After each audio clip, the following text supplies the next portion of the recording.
Welcome to the Once and Future Authors Podcast. I'm Stephanie, and I am so delighted today to be joined by author Ellis Goodman. Ellis is the author of Bookends, Short Stories for a Long Life. I'm a huge fan of short stories, and I'm a huge fan of Ellis. So welcome to the show. Thanks for joining me. Thank you very much, Stephanie. Thank you. Good to be here. Thrilled to have you. And Ellis, you know that I'm always thrilled to have that lovely accent on my show. I cultivate it specially. Do you? Just for me? You do, just Yes, for me. yes. Tell us, all of our listeners, just a little bit about you and where that accent came from before we get to the book. Well, I'm English, as you gather, but I've been living in the States nearly 40 years, just under 40 years. And I moved from London, where I was born, but I grew up in Sussex.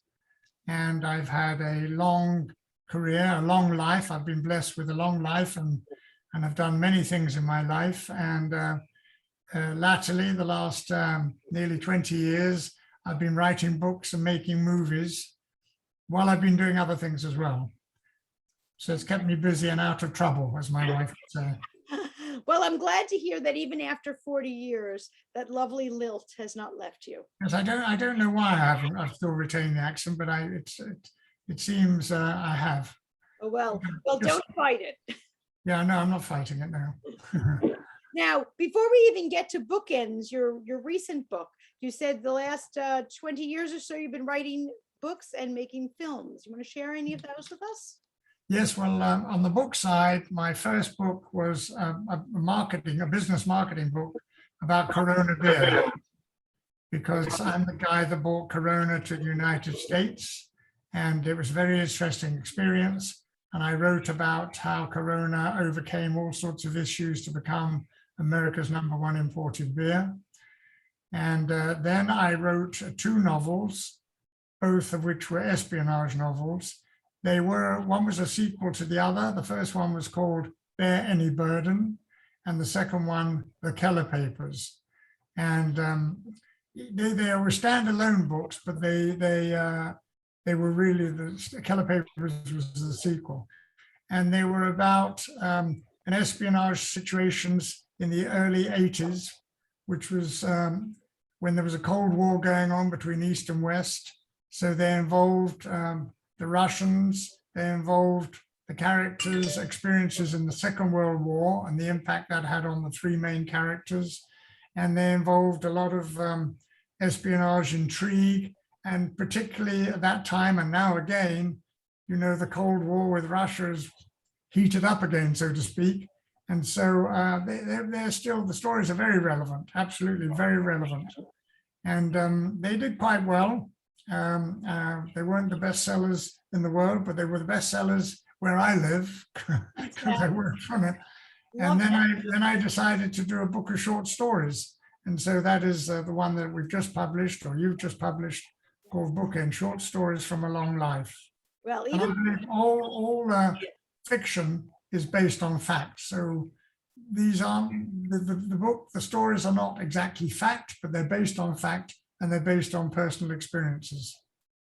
Absolutely. Well, even before Bookends, I mean, certainly I'm a big Ellis Goodman fan. First of all, Corona beer, I think I have 2 cases of it in my house right now.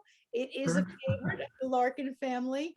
And espionage, I don't know if you have any favorite authors, but my husband is absolutely addicted to like the Clive Cussler and that vein of books. So right. I've always liked John le Carré. Okay.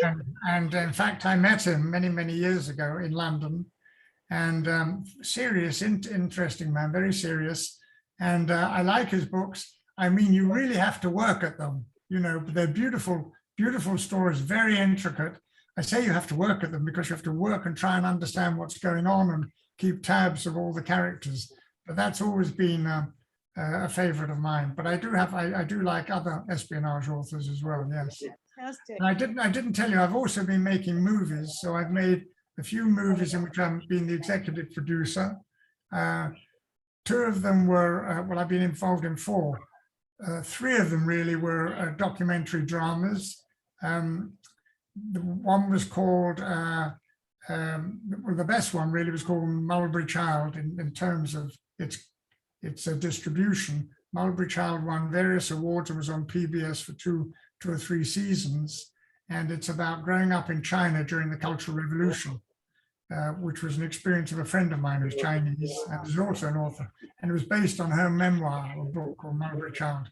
And then I was an executive producer of Judy, which was about Judy Garland, which won the Oscar for Renee Zellweger last year. Wow. So I was one of the producers on that. And then two other documentaries earlier than that in the 90s. But originally I was involved in the investment, and executive producer in movies going back to the 1970s, and distribution, the best one of which was called Picnic at Hanging Rock. And we made another movie called Tycoon. If you're old enough, you might remember them. You have So to be pretty old. books, now this next, your latest bookends are short stories. Tell me a little bit from a writing perspective. You've written novels and Yes. now short stories. How is that different for you as a writer? Is it harder? Is it easier? Is it a different process? I think, I mean, you think it's going to be easier because they're short, but really the challenge is to keep them short stories, because certainly for me, once I start rattling away, the thing goes on and on and on and on, and then that becomes, it's not so concise. So you have to try and get the story concise, I think. And I enjoyed the experience. I enjoy the whole process of writing. That's why I do it. And I love to create the characters. And here in the short stories, you can create characters within a few pages and try and get your message across within a few pages. And also I want my readers, for whatever I'm writing, to feel that they are there with me. So I write visually. I'm like doing the movie of the book. And so I have the characters saying and doing things, and I want the reader to be right next door, right next to them, and enjoying that experience. So I think that's probably easier to do with a short story, because you can pick it up and put it down, and you can get through the whole book in a day. So it is a different experience, but I quite enjoyed it, and came up with 10 short stories, and maybe at a later date, I might do another 10, I don't know. But in the meantime, on your advice, I'm working on a new book, and that might be a novel or a novella that you were talking to me about. I haven't tried a novella yet, so that's in between the short stories and a novel. So we'll see how it all comes out.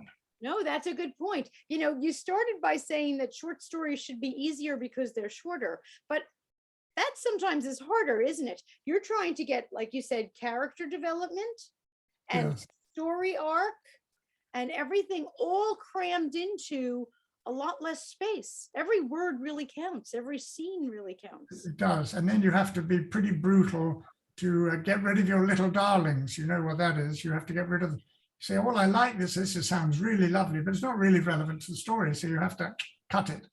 And you have to you can do a lot less of that in a novel, where you can give much more backstories going on.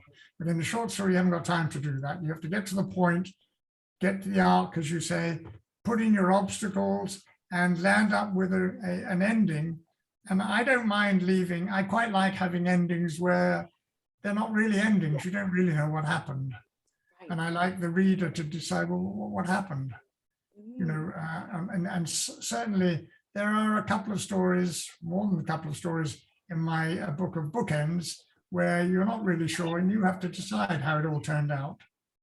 I like that. I like that. But like you said about the characters, to be able to get us involved with a character, to really love them, hate them, trust them, despise them, whatever it might be, but in a short period of time.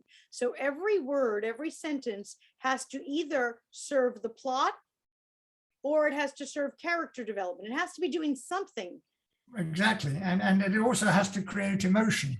And I've had certain people call me about the book and tell me how much they enjoyed it, or brought me a note and said they were crying over one of the particular stories, had me in tears. And I thought, well, is that good? I didn't really want to make them upset, but I mean, it was that emotion that came out. Absolutely, there's And emotion then, in the and story. then other people have said about one of the other stories was that they were nearly in tears, but then I left the ending. The ending wasn't a happy ending, and they would have liked to see happy endings.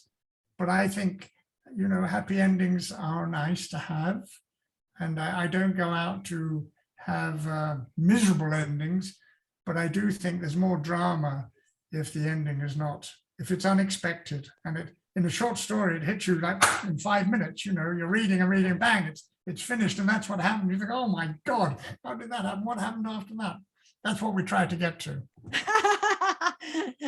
You like hearing from readers, don't you? Did you ever hear something from a reader that was unexpected? Like maybe someone commented and you said, wow, I didn't think about that. Oh yeah, no, oh yes, absolutely, absolutely. And you know, I've got recommendations of why didn't I do this? Would I do that in another story? And yeah, they've got a good point. Do You know, that. and as I've been going on writing, I had an editor, and took in information from my editor, and then from another friend of mine who's a writer, took in information from what she had to say, and then I took in information from Jay Right. Larkin, Yep. and all of that was helpful. And I always listen to advice. Don't always act on it 100%, but I do I listen. understand that. I understand that. When you know, when they have a good point, and I think, you know, the story might be better if I did this and this, and then, you know, I remember saying to my editor on many occasions when I was writing my novels, well, yeah, I understand what you're saying, but I don't know how to do that, and I'm not sure I could. And he always said, you know, just give yourself a day or two and think about it. It'll come to you. And I think each change that I made is an improvement. And probably I could have gone on making improvements forever. That's the other problem, isn't it? Well, you know, you have two really good points here that I definitely want to reiterate. One is that you had people reading this manuscript, and I love that you did that. And I'm saying it aloud because some people don't, and some people will say send something in for you know, an application, and nobody has seen it. And how valuable that you worked with these editors and readers, Yes. and they had opinions, and like you said, some you took, some you didn't, but trusted readers. I think that that was a great thing that Right. you did, which not everyone does. That's why I want to really kind of point to that fact and say, you know, good for you for making sure Or that I think you can, you know, you can learn by listening to others. You can learn always, and also you can't.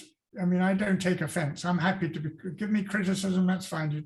You thought it was absolutely a piece of crap. Okay, tell me that and tell me why, and I'll listen. I'm not going to get upset about it. I'm not offended.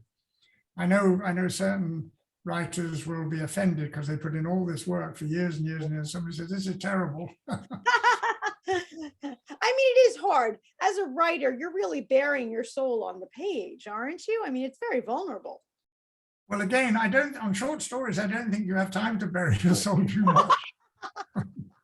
I really don't. I do think where you've got a novel where you have the story, the backstory, and a lot more emotion in it, then you do bury yourself sometimes. You really do. And you really think. And I do lots of thinking for days and days and days before I put anything on paper. And you can do that. In a novel, I think you really do get involved with your characters more, and you can feel those emotions more.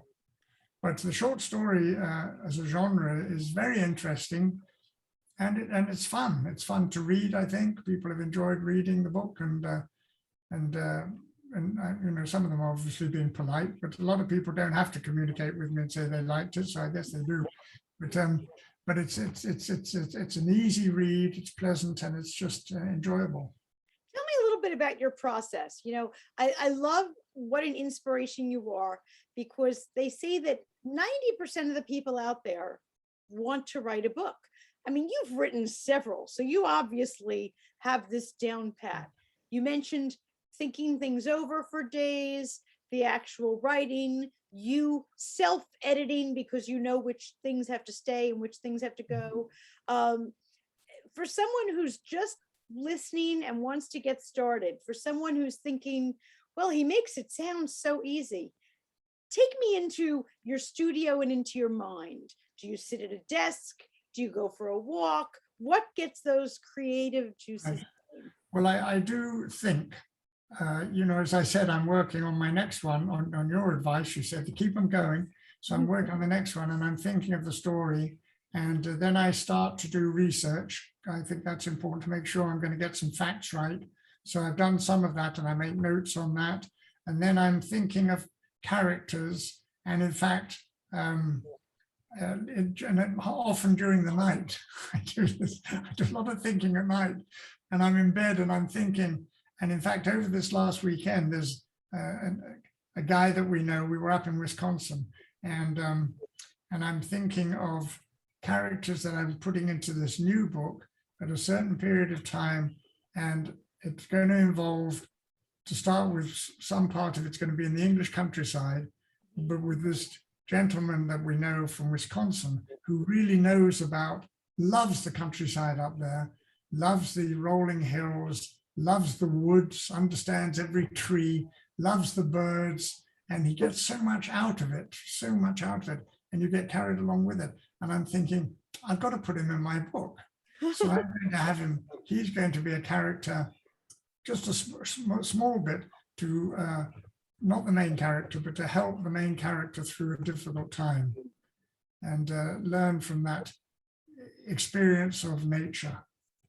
Exactly. I love the way you talk about the way I do it is that I because I love movies as well, is I try and visualize the books. I think you can write from longhand, from the heart, and bit by bit by bit by bit by bit, or you can visualize the scenes. And I try and visualize each chapter as a series of scenes, and I try and visualize where they are, the location, and I like to put in real locations, real towns, and the period as well, get the period right. Real restaurants, for instance, real clothing descriptions. I like to do lots of description. And I think about those things. And when I've got it in my head and I think I've got something going, then I will talk to my computer and hope that it types up what I'm saying, which is not always clear, as clear as it should be. But then I talk to it and I get that bit down, and that can take a while. And then I work on that, and then I'll try and get on to the next chapter. So I work chapter by chapter, but I've laid out the chapters in my head and also written them down, what they're going to be called and what they're going to involve. I was going to ask you if your computer understands your beautiful British lilt there. Yeah, well, there's an English version. There's an English version now. Yeah, really? I want to know whether, when it says English, American or UK English. Now, do they want to know exactly what region you're from? I don't know if you're, if a London accent is different from something in the West, or. I mean, if I was in, but these days it can pick it up. They're amazing. It does pick it up. They'll get the accent right. But I just have to find in fact, I'm going tomorrow to talk to a guy who's an expert on sound, because I'm not happy with what I'm getting I'm not getting accuracy enough. So, but no, they will pick up accents. It's amazing how once you've done it, they know who you are and you get your accent. So you can talk in England or Scotland. I mean, I could be talking like a Scotsman up from Glasgow or Edinburgh. Exactly. Or I could be talking from Belfast in Northern Ireland, and they talk like that. Or the countryside in England where they talk, the Cornishmen talk. Oh, Army dear, I'll see what I can do for you. I mean, it's all, and you can have a different accent every 20 miles in Britain. So, Ellis, I had no idea that you had a talent for accents. No, I don't have a talent. I have, actually, it can be really a burden, because I'm one of those people that if I'm talking to an Irishman, after about 10 minutes, I start talking like he does. I'm talking like an Irishman. And I don't mean to, and I'm not doing it out of spite, or I just can't help it. I pick up what he's saying and start talking back to him with the same accent. Well, I don't know. Every time you and I have spoken together, you don't pick up my New York accent. No. I'm not too good on New York.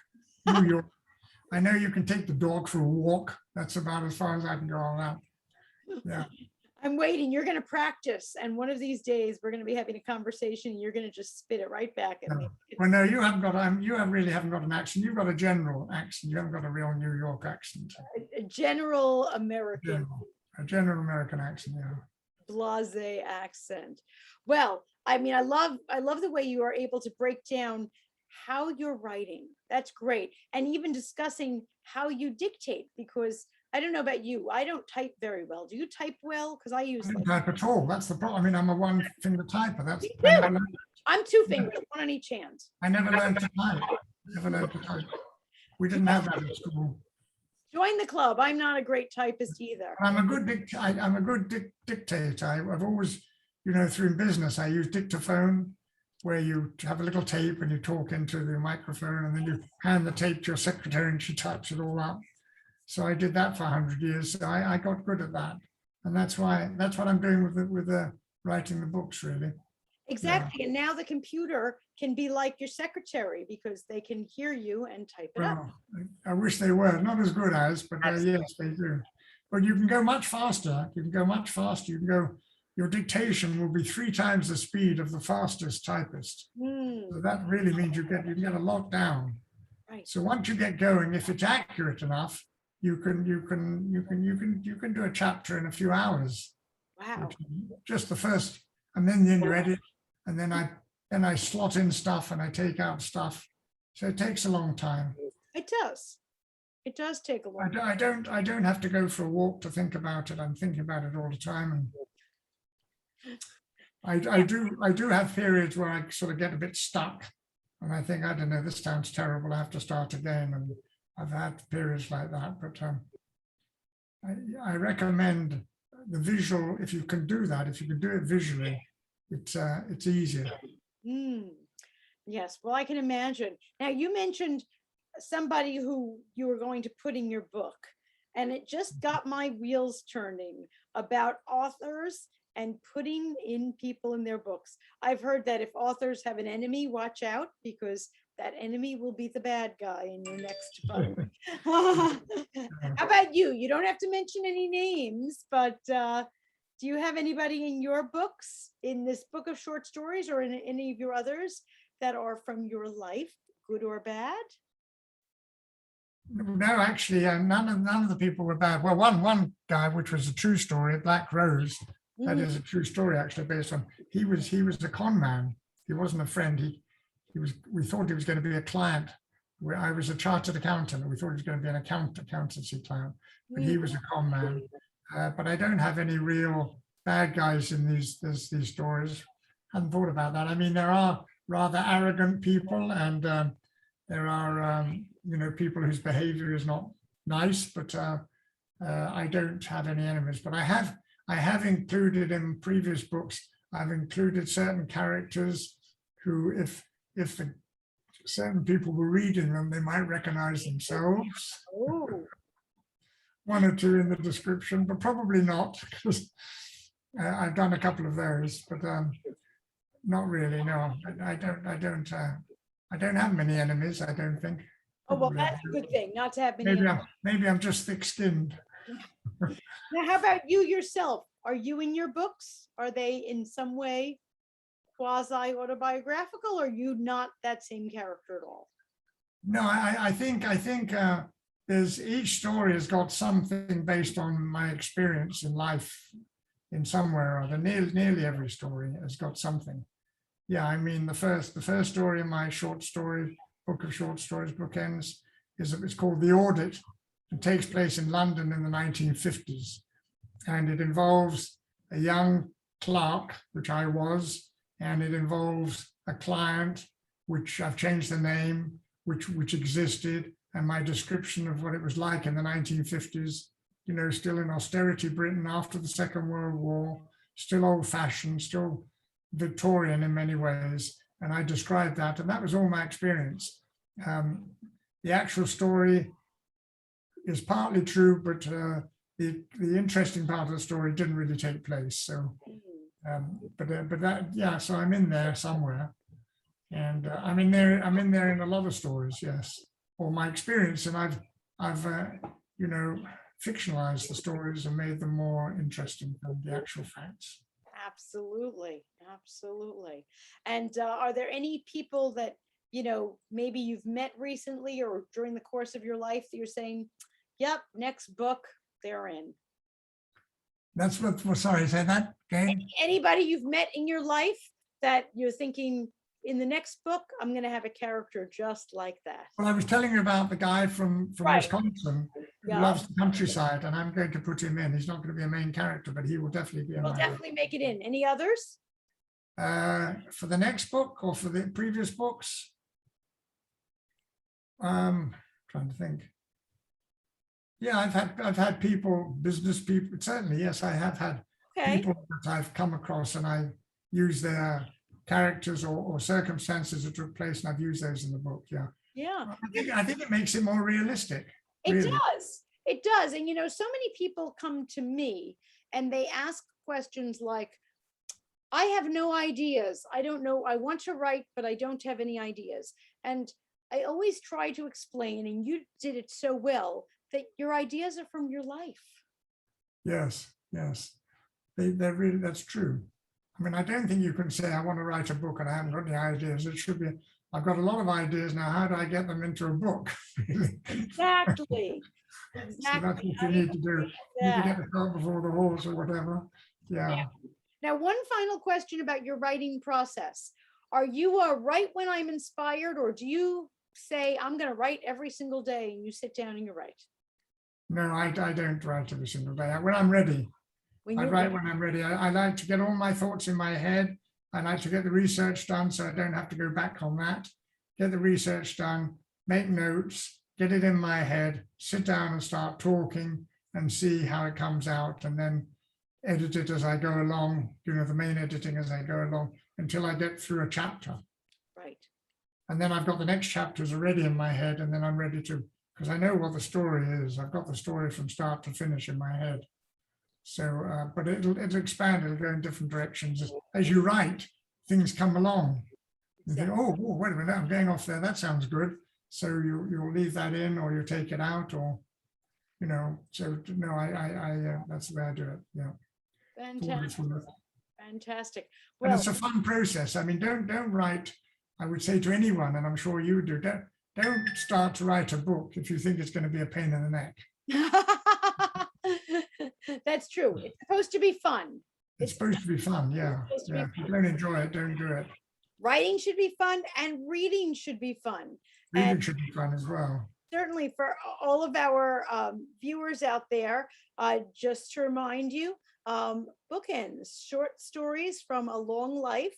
And you can find it on Amazon and Barnes and Noble and all those fabulous places, but also at thebookendstories.com, where you could learn more about our author, Ellis, and see some great pictures. There's going to be events, book reviews, things like that. Thebookendstories.com, and find yourself a copy of Bookends.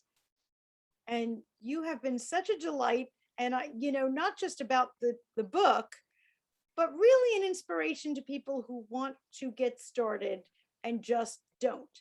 I said to you earlier that they say 90% of the population wants to write a book, but only about 1 or 2% actually do it. So Yeah. they need a push from someone like you. I always say, if I can do it, you can do it. If I can do it, you can do it. And you've done it many times over already. So Yep, we'll keep going. Yeah. thank you. And thank you for your inspiration and your words of wisdom. Thank you very much, Stephanie. Very nice. Thank you. Bye-bye.